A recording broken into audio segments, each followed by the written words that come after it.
Welcome to Coffee with Cornelius. Today, I am thrilled to be joined by a very special guest who needs little introduction, David Dodge, former governor of the Bank of Canada from 2001 to 2008. If you enjoyed this content, please hit the like button and subscribe if you want to see more. Now, in many ways, Dr. Dodge, David, requires no introduction. His career in public service began in 1972 after he finished his PhD in economics from Princeton. Before becoming bank governor, he held a number of senior positions in public service, including Deputy Minister of Finance under Paul Martin. An Order of Canada holder, he currently works as a senior advisor for Bennett Jones, an international law firm. David, it's a pleasure to have you join me. Good to be here. Now, David, your public service started in 1972 after you finished your PhD in economics.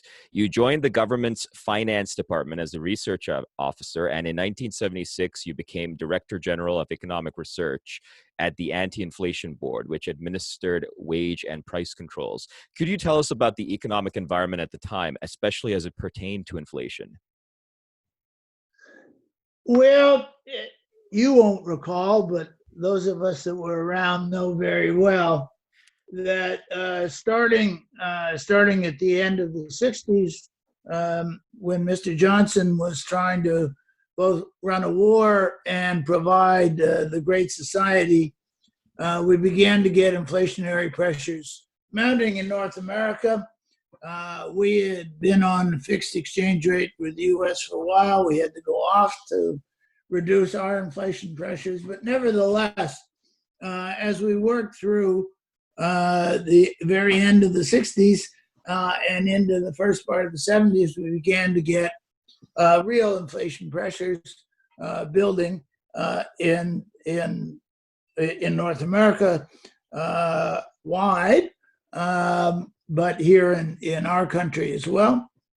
And it started with food prices, and then we had the first oil shock in 72, 73, and the expectations at the time that everybody had was that they were all due a 3% real wage increase year after year, regardless of what we produced. And indeed, we began to get what at the time we called cost push inflation. And that really started to ramp up at the beginning of the 1970s.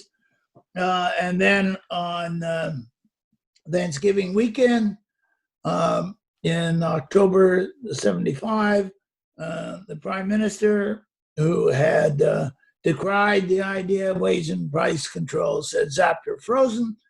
And we entered into our experiment with wage and price controls starting in October of that year.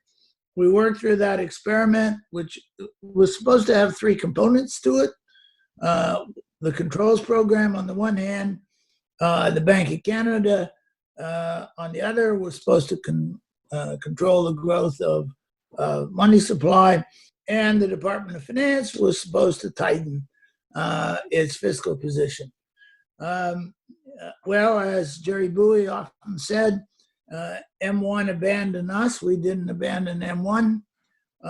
And from the bank's perspective, they kept providing additional liquidity. The Department of Finance did not do its role. And while the board did its role, and indeed we began to work inflation down by the middle of or the beginning of 77, we were starting to see some real progress. Nevertheless, the pressures were still very much there. And when we took the controls off in 78, boom, we got a rebound, not totally unexpected, because we had continued to provide both fiscal and monetary stimulus. So we learned a lot at that point in time about the necessity of dealing with excess demand.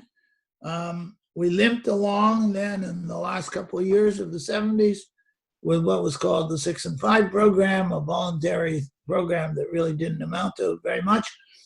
And it was only finally in 1981 82, that the chairman of the Federal Reserve in the United States, Paul Volcker, and Jerry Bowie, governor of the bank, here squeezed, drove interest rates up into the high teens, and finally slowed that inflation march.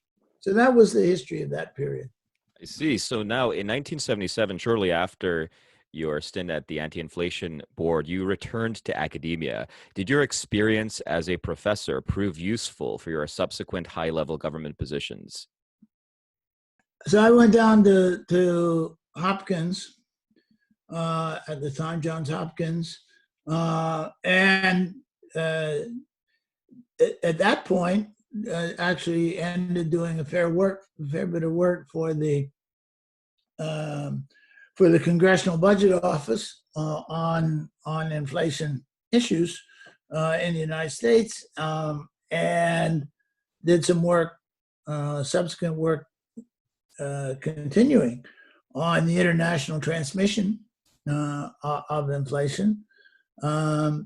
That work I then left because when Mr. Trudeau came back to power, Lloyd Axworthy was named Minister of Employment and Immigration. And I had been a labor economist for years and years. And they were particularly interested in trying to deal with the unemployment insurance system and the training act that backed that up. And they asked me to come back and chair a task force on that issue. So in 1980, you returned to the policy world. In 1992, you were promoted to Deputy Minister of Finance. At the time, Canada had a real problem with debt. It had a record $43 billion deficit as well. Did you make it clear to the then Minister of Finance, Paul Martin, your intended approach to this problem?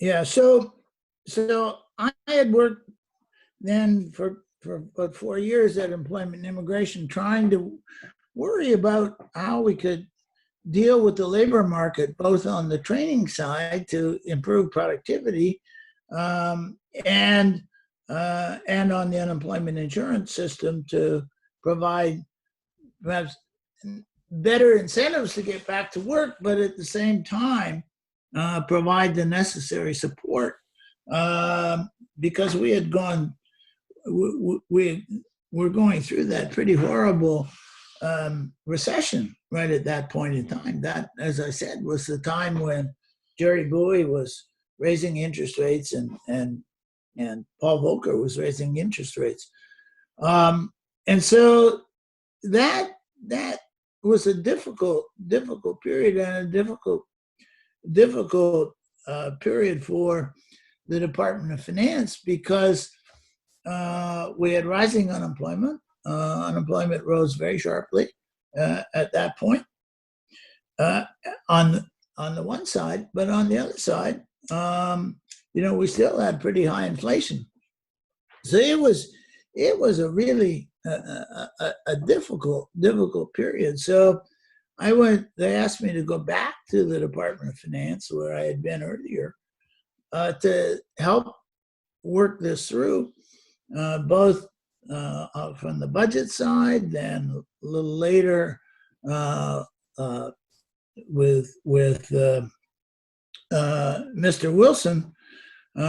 We did a major tax reform in 86, 87, finally brought in the GST, and tried to deal with that issue. But it was a very tough period. Interest rates were high, so that we were beginning to accumulate big fiscal deficits, not so much because our primary balance was bad during that period, but simply because interest rates were high and rising.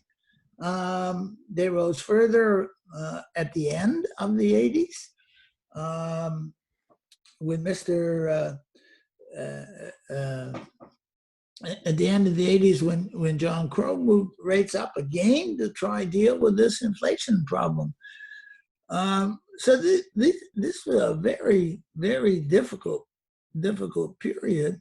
And then I spent time on the international side after the fall of the Berlin Wall. Of course, we were trying to reabsorb the Eastern Bloc countries into the Western system. So it was a long period of struggling with changes in the structure of the economy during that period, and trying to deal with this combined problem of continued inflation while unemployment was really very high. Mm-hmm. So that was the sort of shape we were in '92 when I left the international side and came back as deputy minister. And we started to move. We finally put the conservative government in its last year of office, in fact, in its last half year of office, put in a bill to try deal with the the insurance system, a bill which, in fact, the new Liberal government finally passed as one of their first things in office. And so when Mr. Martin arrived, I mean, it was very clear we had a big problem. We had interest payments. Our debt service payments were rising. We had to begin to finance that in the long end of the market. Through the '80s, we had hoped we could survive on the short end. We couldn't anymore. So it was a very difficult period, and Mr. Martin was well aware and made well aware that we were going to have to deal with it, which was not easy. The Red Book was not a Red Book based on austerity by any stretch of the imagination. We did a budget in '94, which we thought was fairly tough, and certainly the government of the day thought it was fairly tough, and yet it proved to be totally insufficient to convince. It proved to be insufficient to convince markets that we were not in trouble. And so interest rates began to rise. We were having to pay higher and higher rates on our debt. And then we had the peso crisis right? Which in fact was basically convinced everybody else. The prime minister and the minister of finance understood full well, but convinced all the rest of the ministry that we really had to do something. And so we had the rather painful further cuts in the 95 budget. In 1998, you were appointed Deputy Minister of Health and had an important role in founding Winnipeg's National Microbiology Laboratory, the only biosafety level 4 lab in Canada.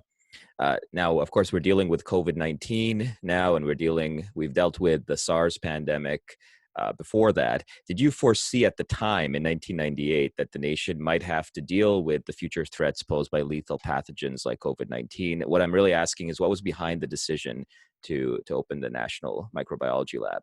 Well, I think I will put it differently. For years, we had been struggling with a totally inadequate facility at Tunney's Pasture.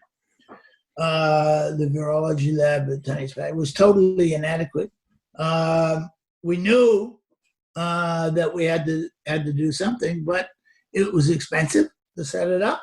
There, of course, was always the battle as to where it should be. It would have been a lot easier to set it up in Ottawa, but politics dictated that it go to Winnipeg. So this was long in the process before I got the finance, got the health, that we had to replace the old virology lab. So it was driven by the necessity of not having adequate facilities. I see. And since we had to replace it, we thought we better do it right. And so we built a very good one. And it's a very good one in Winnipeg. In 2001, after that role, you became governor of the Bank of Canada. What challenges did you face as soon as you entered office? You will recall 9/11 took place. uh, actually 6 months after I was in, and That's that right. that turned out to be a very major challenge. That changed the dynamic international relation, changed the dynamic of international relations.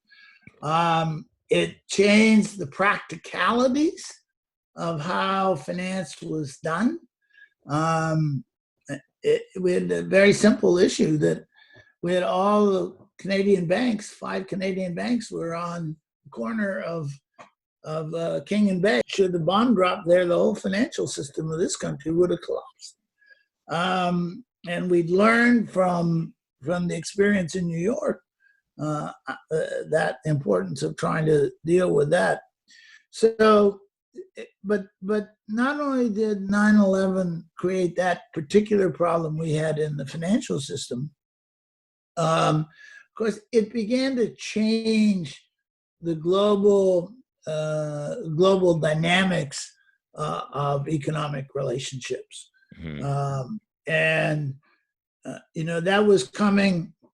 It came, just 10 years after 1989, when we thought we were right at that finally liberalism had triumphed in the world, the wall was down, and all things were good. 9/11 was kind of the first crack of the ending of that euphoria which we felt after November 1989.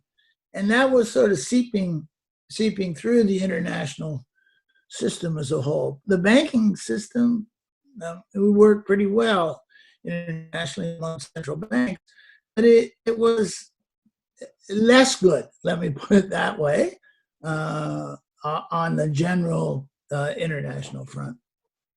When you were governor of Canada's central bank, the Bank of Canada, did you have much interaction with the federal government to coordinate policy making between monetary and fiscal policy? Well, the Bank of Canada Act, interestingly, requires that the Minister of Finance and the governor of the bank uh, interact closely. That's a requirement of the act that was set up after the problems with Mr. Coyne in 1961. And so the answer is yes. I mean, I met regularly with the Minister of Finance. That was what the act required, and to that extent, we coordinated. We worked, I would say, well with the other federal agencies, OSFI, with Canada Mortgage. We worked well with them, perhaps not as well as I would have liked, but we worked fairly well with them. But we certainly worked well with OSFI and with the CDIC and with the Department of Finance. The big problem in Canada through that period and remains is that we have a fragmented security system, and the borderline between banking and securities was changing. It was becoming much more of a continuum. So, and we still haven't solved that problem in this country. But yeah, so I worked very closely with the Minister of Finance in that period. In 2008, you finished your term at the Bank of Canada. I don't know how candid you can be, but can you comment on how the bank has performed since your departure under different leadership? Well, so 2008 was a very interesting year, you'll recall. Hmm. Yes. Um, um, and so the problems actually started much earlier. They started in 2006. We began to be talking internationally about the problems that were coming. And then, without very much success, I got to say, the Bank of England and the Bank of Canada were trying to point out that we were running into troubles and that we couldn't carry on with the imbalances that were building up because of American borrowing. And we were all supported by the American consumer through that period. And I guess I, at the time, thought we'd actually have a currency crisis. We got through without a currency crisis, but we sure had a big financial crisis in the United States. And so that was ongoing as I left. We here in our country, we were dealing with the ABCP crisis, which really started in May of 2007, but fully blossomed in August of 2007. We were struggling with that. And then we were realizing that the United States, in the fall of 2007, the United States began to really slow down. And so that was the situation which I left behind for Mark Carney, who took over from me in February of 2008. And so I had left by the time we did all the new arrangements, which for us in Canada were not all that big. We're not as big as in the United States. We did not have to blow up the balance sheet of the Bank of Canada as we are doing today. And so I would say Mark and the bank through that period handled things very, very, very well. And indeed provided world leadership, which is in part why we lost Mark to the Bank of England, because we had demonstrated leadership through this period. Now, I'd like to ask you some broad questions, David. Can you give examples of misunderstandings or falsehoods that affect policy debates in Canada today, especially as it relates to monetary and fiscal policy? I think we should not, any of us, pretend that we have a degree of certainty about how we should be proceeding.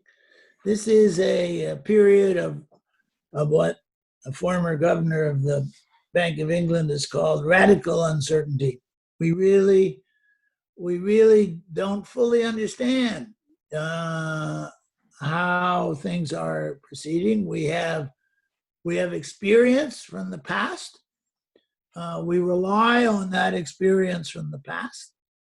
But the structures of our economies are changing. And just as we didn't fully understand how those structures were changing in the early 1970s, we don't fully understand today, as we start the third decade of this century. We really don't fully appreciate how those changes are impacting the global economy.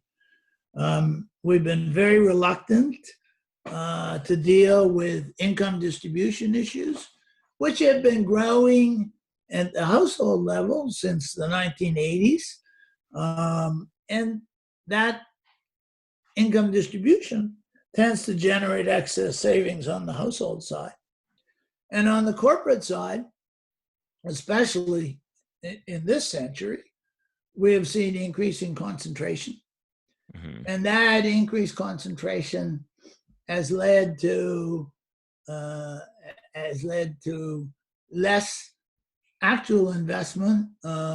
It's led to higher savings on the part of the concentrated industries, which then further leads to further monopoly. So we have structural changes in our Western economies that have been going on. At the same time, major structural changes in China.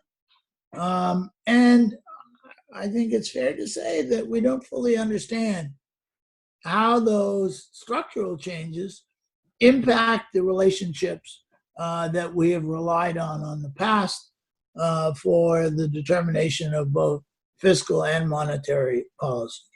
We know that the Phillips curve is much flatter, but why it has become so much flatter? Is it because of the international competition that's happened? Is it because of concentration of power? Is it because of the lack of labor power, the lack of unionization? All these factors are there. And I don't think there's anyone that fully can understand these, except they tend to generate in the world, whether it be China, whether it be Germany, whether it be even Northern European countries, or if you look at Latin America, tend to generate excess savings that then get exported and transferred into U.S. dollars. This is a very different world than the textbook world that we still teach in school. So we are struggling. So I think I would answer that question, that we're all struggling to understand.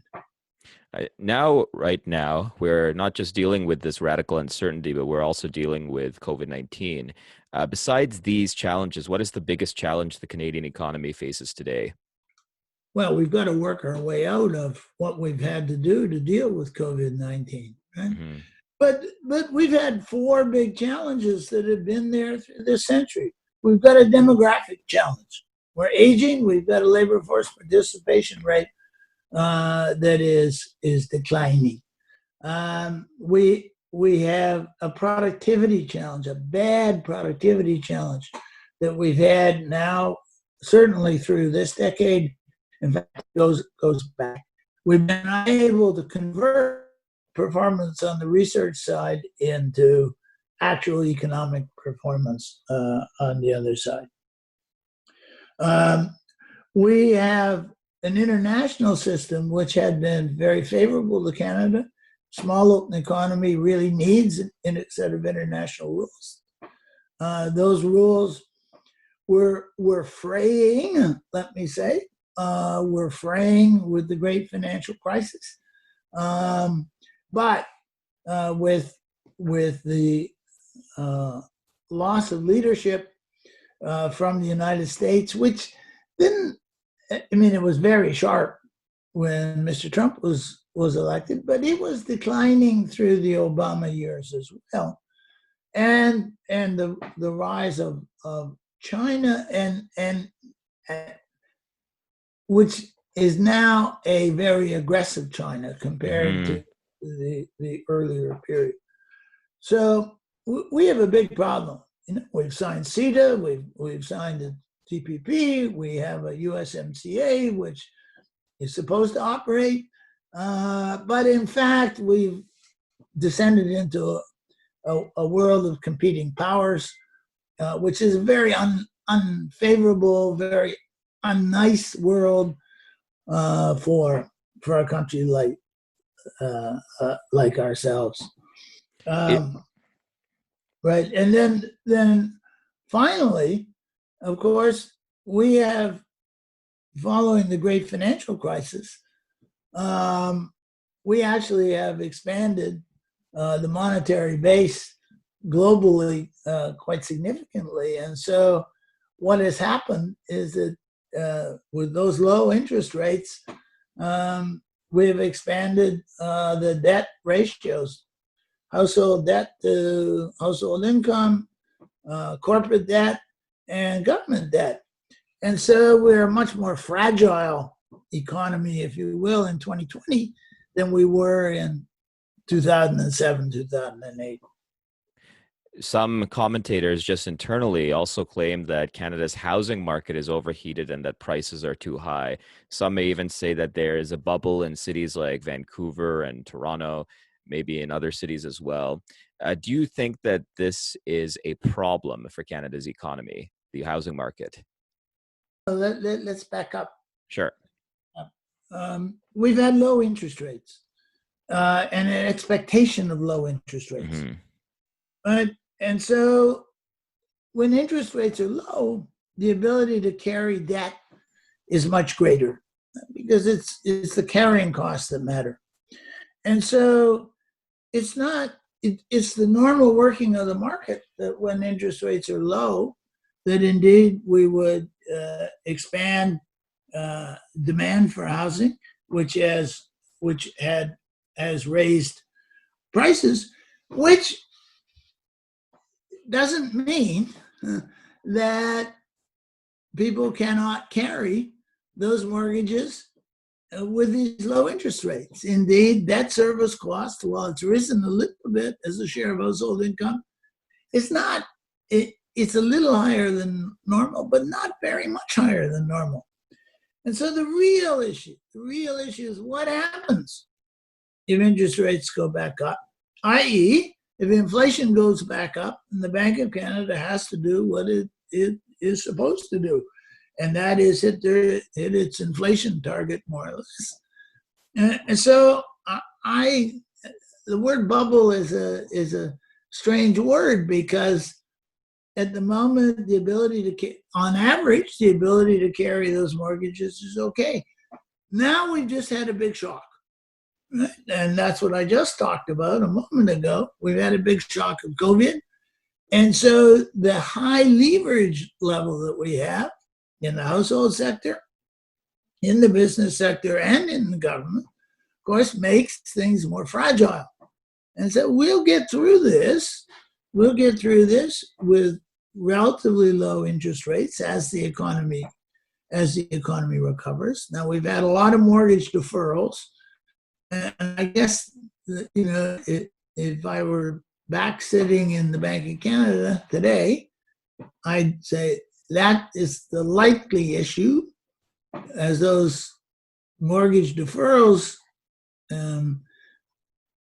unwind after 6 months. I mean, most of them were from March and April. So there is a risk at that point on the financial market side. But on the real side, we've been running it at a surprisingly high level of starts.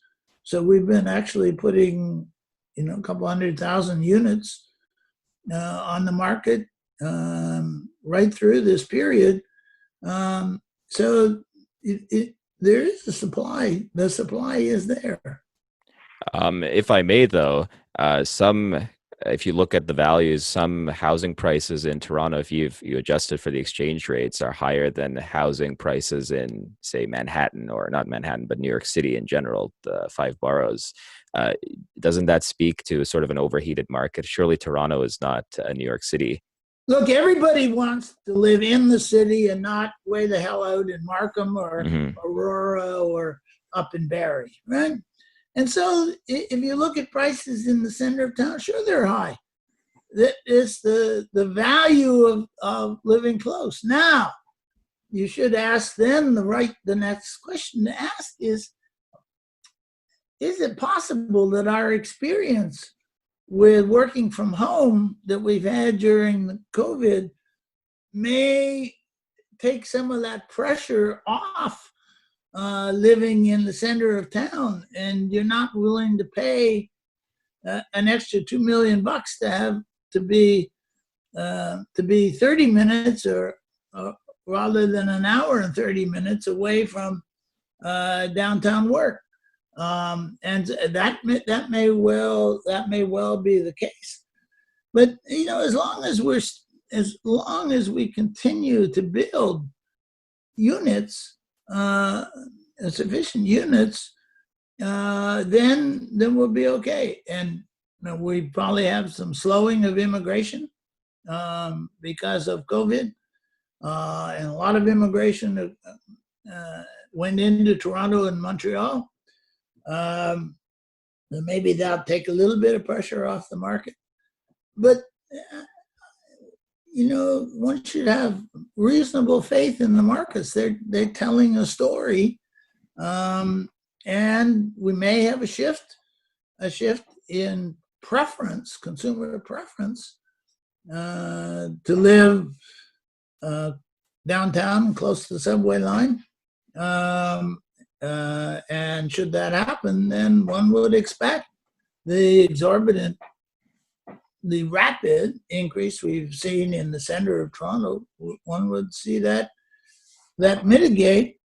But as long as the economy in in the GTA is reasonably healthy, then you would expect those prices to stay high.